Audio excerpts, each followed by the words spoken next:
राज्याभिषेकाला उगाच आलो असं वाटलं त्या दिवशी मला. पहिल्यांदा राज्याभिषेक जात होतो मी, माझा मित्र आणि आम्ही दोघं गेलो.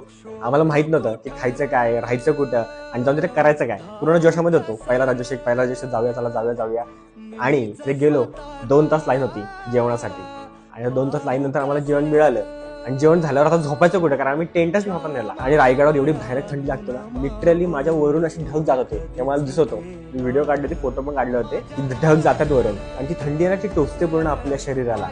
माझा मित्र आहे ना, त्याने लिटरली काय केलं, त्याने ते जमीन खोदली आणि त्याची माती काढली आणि अंगाला लावली. तर आमच्या अंगावरच नव्हतं, त्यांनी बिचाऱ्याने अंगावर लावली आणि झोपला तो. आणि दुसऱ्या दिवशी आम्ही उठलो, सकाळचे 5 वाजता 2 वाजतात उठलो.